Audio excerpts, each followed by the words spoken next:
Bien, pues ¿qué tal? ¿Cómo te encuentras? Vamos a iniciar esta clase de español ya con estos dos últimos subtemas de la parte de recursos lingüísticos. No sé qué te ha parecido todo este tema acerca de recursos lingüísticos. A mí me parece un tema muy interesante, sobre todo por la parte en la importancia de saber escribir de manera correcta.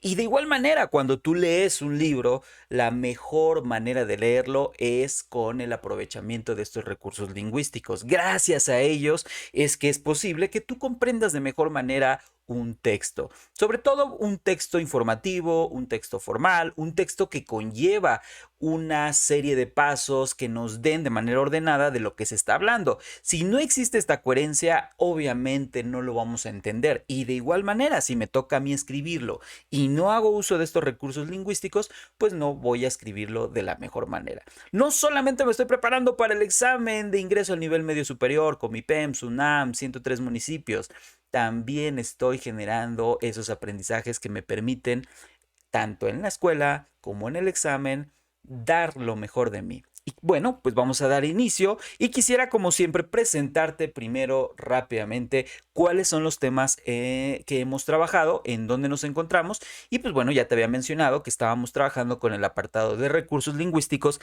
en el tema 4 tipos de textos. Ok, ahí vemos los últimos dos, ya vimos el uso de adjetivos, participos y aposiciones que fue en la anterior clase. Si no la has visto, pues te recomiendo que la veas para que se siga comprendiendo lo que se va a hablar en esta clase. Y lo que vamos a ver el día de hoy son los subtemas 4.3, uso del tiempo pasado para narrar sucesos y uso del copretérito para describir situaciones del fondo o caracterizar personajes. ¿Ok? Esos son los dos subtemas que vamos a ver en esta clase del día de hoy. Y como te darás cuenta, pues prácticamente, y como lo había hablado, pues estamos en este último tema, ¿no? Todavía nos faltan más apartados de este tema tipos de textos. Ahorita solamente vamos a continuar con lo que son recursos lingüísticos, pero bueno, vamos avanzando, ¿no? Como siempre. Bien, ahora sí, vamos a pasar rápidamente a la presentación y en la parte donde nos quedamos en este iceberg y seguimos yendo hacia la superficie y ahora vamos a avanzar hacia este tema, ¿no? Hacia este tema de recursos lingüísticos. Vamos a ver lo que es el uso del tiempo pasado para narrar sucesos. ¿Por qué se usa tanto este tiempo? Pues bueno, tiene una situación con relación a los tiempos verbales, puesto que esto da significado a lo que se escribe, ¿ok?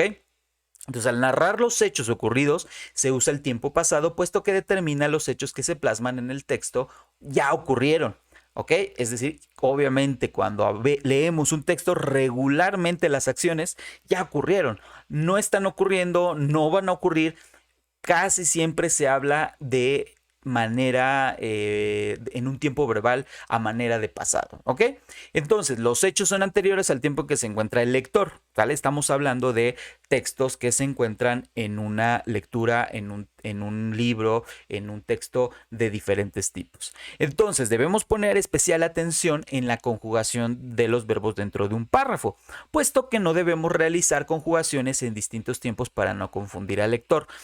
Seguramente te ha pasado, te lo ha señalado algún maestro que si estás hablando en pasado, debes de seguir utilizando ese verbo. No puedes hablar de una historia en la cual estás narrando hechos del pasado y de repente cambiar a cosas que están sucediendo en el presente, porque entonces no habría una congruencia entre lo que se está hablando, lo que se está escribiendo y lo que ya ocurrió. Por eso es tan importante este uso de este recurso lingüístico en la parte de los tiempos verbales, ¿ok? Y entonces, pues vamos a ver estas tres partes que componen al tiempo pasado, que serían los verbos en pasado, los tiempos compuestos y los tiempos simples. Muy bien. Los verbos en pasado entendemos que son aquellos verbos situados en un tiempo anterior al presente. Es decir, por ejemplo, cayó, has ido, estábamos. O sea, son cosas que están ya situados, obviamente, a un momento anterior al que estamos viviendo. Eso queda muy claro, ¿verdad?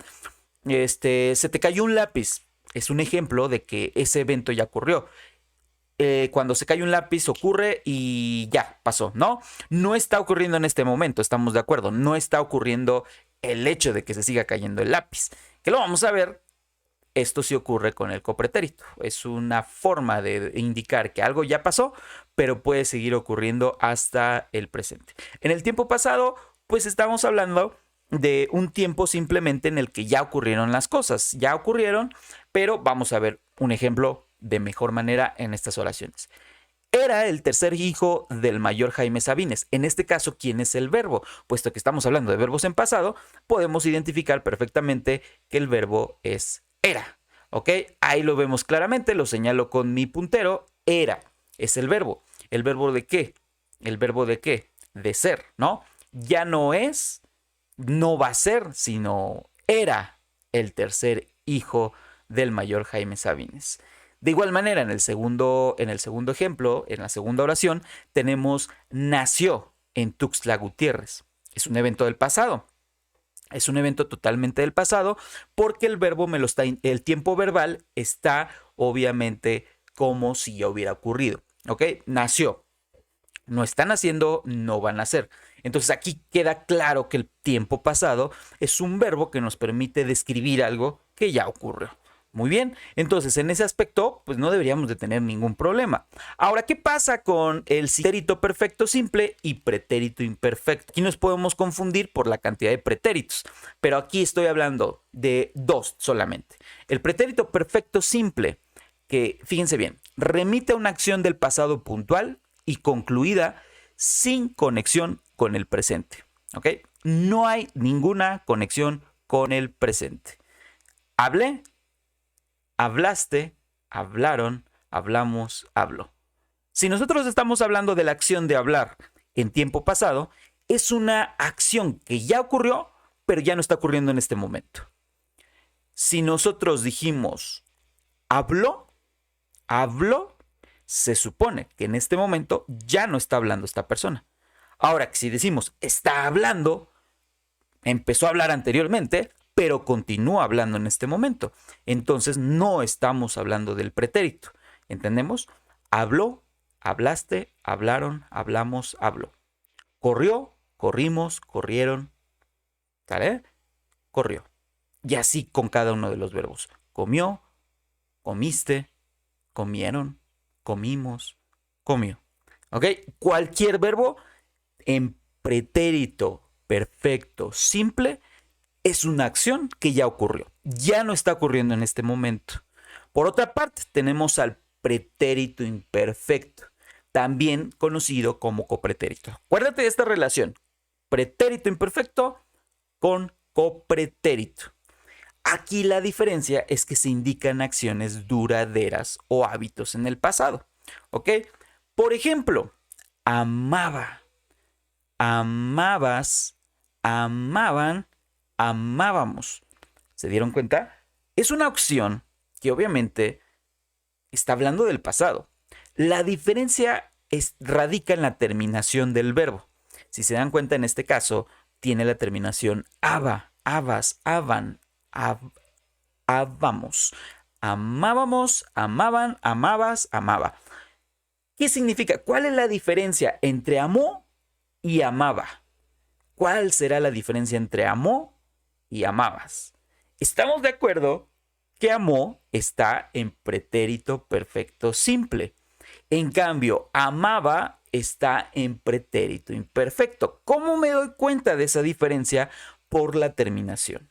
No es lo mismo amó que amaba. La otra cuestión, amó quiere decir que amó en ese momento, pero ya no lo está haciendo ahorita, en el presente. Amaba me da una connotación distinta de lo que se está diciendo. Amaba en ese momento, pero eso no significa que en este momento no lo haga, puesto que aquí se está utilizando el pretérito imperfecto para describir una situación que está ocurriendo en el pasado, pero que no significa que no tenga una conexión con el presente. ¿Se dieron cuenta? Entonces, fácilmente se puede distinguir el pretérito perfecto simple contra el pretérito imperfecto o copretérito, recuérdalo muy bien, por el simple hecho de la terminación que tiene. Así como también de la conexión que hay entre que la primera, el pretérito perfecto simple, no tiene ninguna conexión con el presente, en cambio el pretérito imperfecto sí lo tiene. Entonces hay una diferencia que nos puede costar menos trabajo. En mi caso, para mí, para fines prácticos y en recomendación a ustedes para su examen de ingreso al nivel medio superior, pues les recomendaría que se acordaran de la terminación aba, ¿sale? Contra el pretérito perfecto simple que no tiene como tal una terminación, ¿ok? Entonces, de esa manera lo podemos distinguir. Perfecto. Muy bien. Entonces, acabamos de ver los tiempos simples. Hasta aquí, espero que no haya ninguna confusión con estos dos tipos de tiempos. Verbos en pasado, lo hablamos de manera general, son todas aquellas acciones que ya ocurrieron, ¿sale? Los tiempos simples, que ya hablamos del tiempo pretérito perfecto y el pretérito imperfecto, ¿sale? Que ya vimos que hay una terminación en el caso de los dos verbos. Perfecto. Ahora, vamos a ver, ahora sí, un poquito más de complejidad en este tema, que son los tiempos compuestos. Y aquí es donde empiezan las dificultades para muchos y cada uno de nosotros cuando estudiamos el español. Y aquí tenemos qué es el pretérito perfecto compuesto, ¿ok? Alude a una acción del pasado, pero conectada con el presente, eventualmente vigente aún. Fíjense bien, alude a una acción del pasado, por eso es pretérito, pero conectada con el presente, eventualmente vigente aún. O sea, es una cosa que ya ocurrió, pero que está conectada con lo que está ocurriendo en este momento, en el presente. Se compone de conjugación, aquí viene la estructura de este pretérito perfecto simple. Se compone de la conjugación verbo auxiliar, haber, más el participio del verbo principal. Entonces vamos a verlo en esta oración para que sea más claro. Por ejemplo, he dirigido esta orquesta durante todo el último año. ¿Quién es el verbo auxiliar de haber? ¿Quién es el verbo auxiliar de haber? En este caso, el verbo auxiliar de haber es he. He. Muy bien. Y el participio, recuerden que los participios tienen unas terminaciones ido, ando, yendo. ¿Ok? Entonces el participio en este caso sería dirigido, porque tiene la terminación ido. Entonces ahí ya tenemos dos verbos, el verbo auxiliar de haber y el participio del verbo principal de dirigir. Muy bien.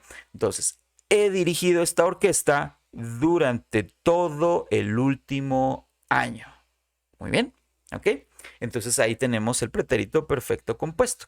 Recuerda, tiene dos verbos de manera prácticamente pegada. Haber, ¿sale? El verbo auxiliar haber, más el participio del verbo principal, que en este caso puede ser cualquier verbo. Muy bien. Entonces, no lo pierdas de vista. Voy un poquito lento, inclusive lo hablo de esta manera, por si tú requieres pausarlo y hacer un análisis de lo que tú estás viendo en pantalla y aplicarlo en una oración. Muy bien. Vamos a ver el siguiente. Ahora, vamos a ver el pretérito pluscuamperfecto. ¿Ves?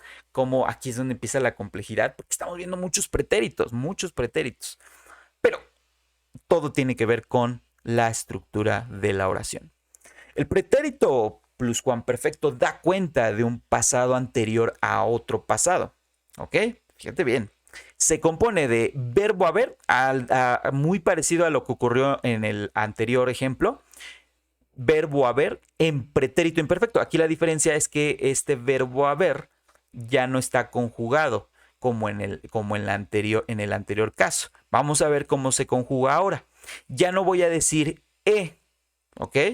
Como en el pretérito perfecto simple. Ahora voy a decir había, ¿sale? El verbo, la conjugación del verbo haber en pretérito imperfecto sería había, ¿ok? Más el participio del verbo auxiliar. Más el participio del verbo auxiliar. ¿Quién sería en este caso? Pues en este ejemplo, había corrido. ¿Cuál sería el verbo que está en participio del verbo auxiliar? Corrido, ¿verdad? Entonces, había es el verbo en pretérito imperfecto y corrido es el verbo auxiliar en participio. ¿Ok? había corrido media hora cuando me dieron ganas de parar. Muy bien. Entonces, por eso dice, da cuenta de un pasado anterior a otro pasado. ¿Ok? Entonces, había corrido media hora. O sea, todavía mucho antes de que le dieran ganas de parar. ¿Ok? Entonces, primero había corrido media hora y después le dieron ganas de parar. Pero siempre está hablando del pasado. Por eso, en la definición o en la forma gramatical nos dice que da cuenta de un pasado anterior a otro pasado. ¿Perfecto? Entonces acuérdate del verbo. A diferencia del anterior, del pretérito perfecto simple, aquí del pretérito imperfecto está había y en el otro era he. Por ejemplo, he corrido media hora. ¿Vale? Estamos hablando en pretérito perfecto simple. Había corrido media hora. Pretérito pluscuamperfecto o pretérito imperfecto. Muy bien, perfecto. Perfecto, perfecto, perfecto. ¿Cuánto perfecto, verdad? Muy bien, vamos a pasar a la siguiente. Pretérito anterior. Alude a una situación en la que la primera acción debe haber concluido para que suceda la siguiente. ¿Ok? Es una forma de expresar bastante infrecuente en el habla actual. Se compone de verbo haber en pretérito perfecto, o sea, pretérito perfecto simple, más el participio del verbo auxiliar. Entonces vamos a verlo en un ejemplo de nuevo para comprenderlo de mejor manera. Cuando hubo cerrado la puerta, primera acción, el silencio invadió la habitación. Es decir, primero debió de haber ocurrido la primera acción, que sería cuando hubo cerrado la puerta, es decir, primero cerró la puerta y posteriormente a ese momento, a esa acción, el silencio precedió e invadió la habitación. ¿Ok? Entonces, aquí estamos viendo el pretérito anterior con el uso de nuevo del participio, del verbo en participio, que en este caso el verbo en participio sería cerrado, acuérdense, y el verbo conjugado en pretérito perfecto de haber es hubo. ¿Ok? Ahí está. Hubo está en pretérito, perfecto, simple. Pretérito perfecto simple. Cuando él hubo cerrado la puerta. Entonces, de nuevo, tenemos dos verbos juntos, la conjugación en pretérito perfecto del verbo haber, más el participio del verbo auxiliar. Recuerda que los participios siempre tienen las terminaciones ando, yendo, ido, hado, etcétera, etcétera, etcétera. Muy bien, entonces esa es una manera de estructurar este tipo de pretéritos. Perfecto. Ahora sí, vamos a ver. Entonces ahí acabamos de ver estos tres tipos de pretéritos o tiempos compuestos que son los más complejos. Son los que nos suelen complicar un poquito la existencia, a diferencia de los tiempos simples, pero van conectados. Lo ideal aquí es que tú entiendas cómo es que va estructurado un verbo en pretérito, un verbo en copretérito y cómo se aplica en la oración. Eso es lo importante, porque esas son las preguntas del Comipems. Recuerda que aquí lo que hacemos es desarrollar los temas. Estamos desarrollando los temas, el temario de la guía de el Comipems, de la UNAM y de los 103 municipios. Pero la aplicación siempre la vas a ver tú en tus preguntas de tu guía de examen. De esa manera podrás ver en dónde se está aplicando. Aquí estamos viendo las definiciones. Puede resultar un poquito confuso si yo no veo las aplicaciones. Sin embargo, te puse unos ejemplos por medio de esas oraciones. Muy bien. Entonces, pues bueno, vamos a pasar al siguiente y último tema de recursos lingüísticos, el uso del copretérito para describir situaciones del fondo o caracterizar personajes, que es algo bien sencillito. Simplemente voy a decir por qué se usa el copretérito para describir estas situaciones del fondo o caracterizar personajes. Muy bien, ya entendimos que el copretérito, también llamado pretérito imperfecto, indica acciones duraderas o hábitos del pasado que tienen una conexión con el presente.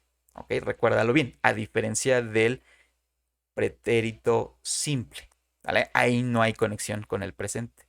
Entonces te había dado el ejemplo de amabas, amaba, amabas, amaban, amábamos. ¿Por qué se usa tanto? ¿Por qué se usa tanto como recurso lingüístico, como recurso literario? Puesto que todo lo que se escribe en la mayoría de las ocasiones, o casi siempre, o siempre podría decir, ya ocurrieron.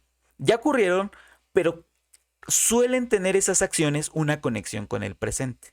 Al tener una conexión con el presente, se utiliza o se hace más uso del pretérito imperfecto o el copretérito que del pretérito simple. ¿Ok? A menos de que esté describiendo una acción inmediata. Pero cuando hablamos a largo plazo, sobre todo cuando pongo el ejemplo de hablar de historia, hablar de la Revolución Mexicana, hablar de la independencia, hablar de la Segunda Guerra Mundial, pues se hace mucho énfasis en este tiempo verbal, el pretérito imperfecto o copretérito. ¿Ok?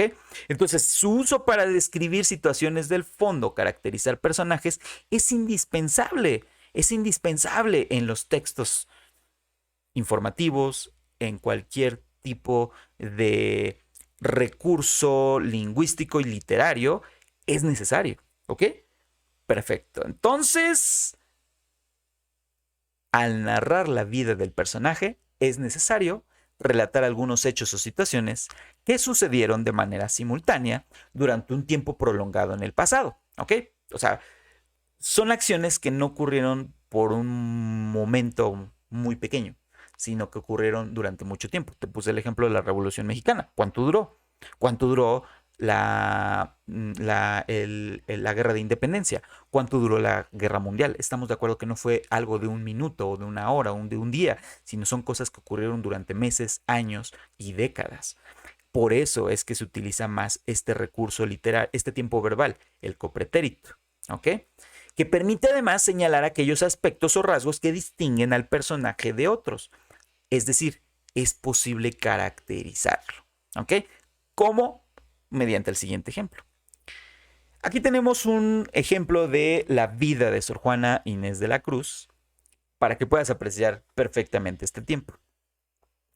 A pesar de la fama que gozaba, nótese que te lo pongo en rojo el verbo, que gozaba, ¿en qué tiempo está? En copretérito, acuérdate la terminación. Ingresó en un convento. Este ejemplo lo vas a ver seguramente en tu examen. Digo, no específicamente con este personaje, pero seguramente te van a meter una oración de este tipo. A pesar de la fama de que gozaba, ingresó en un convento. Te puse en rojo ya la palabra. ¿Cuál es la palabra que está en copretérito? En copretérito. O en pretérito imperfecto. Gozaba, ¿verdad? Ya habíamos dicho que la terminación es aba. Porque también tenemos otro verbo. Tenemos otro verbo que está en pretérito simple. ¿Ok? O en pretérito perfecto. Que es una acción que ya ocurrió, pero ya no está ocurriendo. ¿Cuál es? Ingresó. Esa no te la pongo en rojo. Ingresó para que no te confundas. Entonces el copretérito es gozaba, ingresó es el pretérito perfecto. Muy bien, entonces son fácilmente distinguibles. Si tuviéramos ahí los dos verbos iguales, gozaba, ¿cuál sería el tiempo en pretérito simple de gozar? Gozó, ¿verdad? Gozó. Ahí está. Entonces ahí te estoy señalando cuál es el uso del pretérito imperfecto o copretérito en una oración. ¿Ok? Por lo menos en esta primera, con relación a la vida de Sor Juana Inés de la Cruz. Por otra parte, cuando ayudaba a sus compañeras enfermas durante la epidemia de cólera, murió contagiada por esa enfermedad. Fíjate bien. De nuevo, te señalo en rojo el verbo en ¿qué?